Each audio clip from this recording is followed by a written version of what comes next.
U.S. GDP is now 0.4%. Joining us now, Congressman Dan Muser from House Foreign Affairs and Congressman Pat Fallon from House Oversight.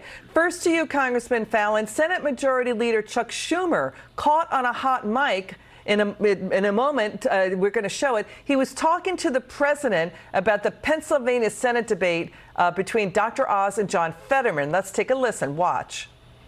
We're in danger of this. The debate didn't hurt us too much in Pennsylvania as of today, so that's good.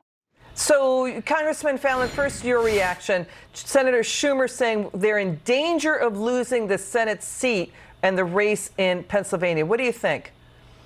Well, Liz, that's the first time I've ever agreed with something that Chuck Schumer said. He was being honest. Anybody that watched that debate knows that Fetterman is completely incapable of serving.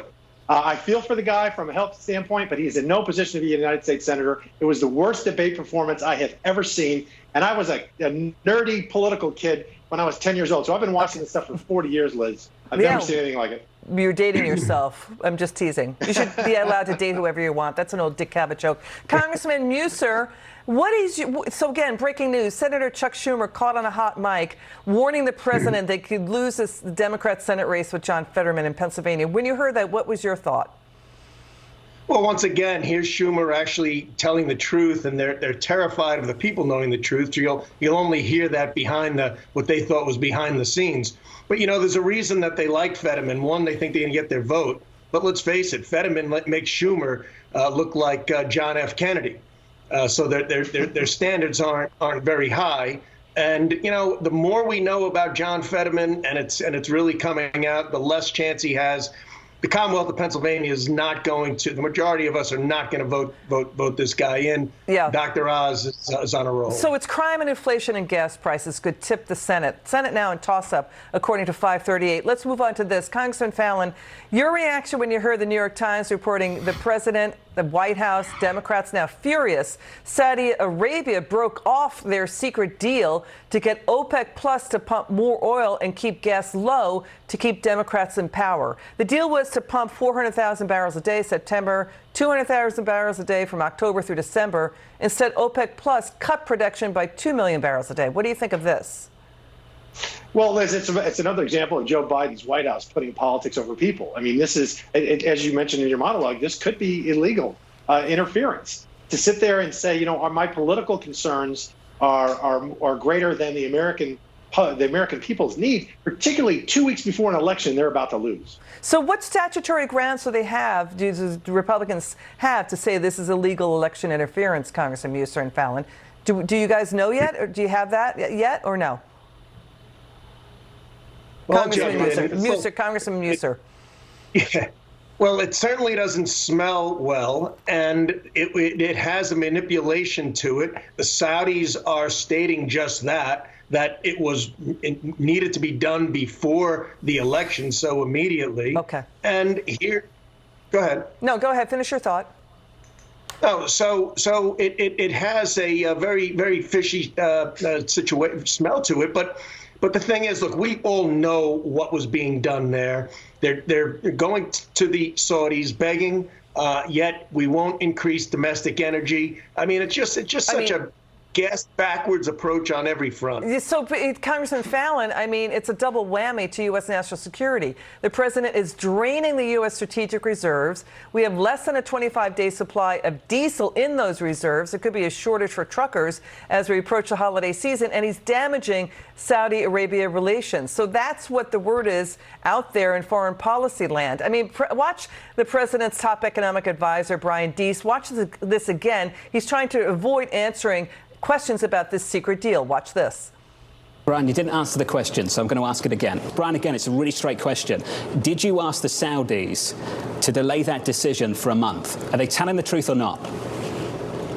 Look, I'm not going to get on air and disclose private conversations that members of our administration the Saudis have shared it with us. You've got the opportunity to say it's true or not. Is it true or not? What I will say clearly is that the communications that we've had with OPEC members and continuing have been based on our assessment of the economic circumstances of supply and demand in global oil markets.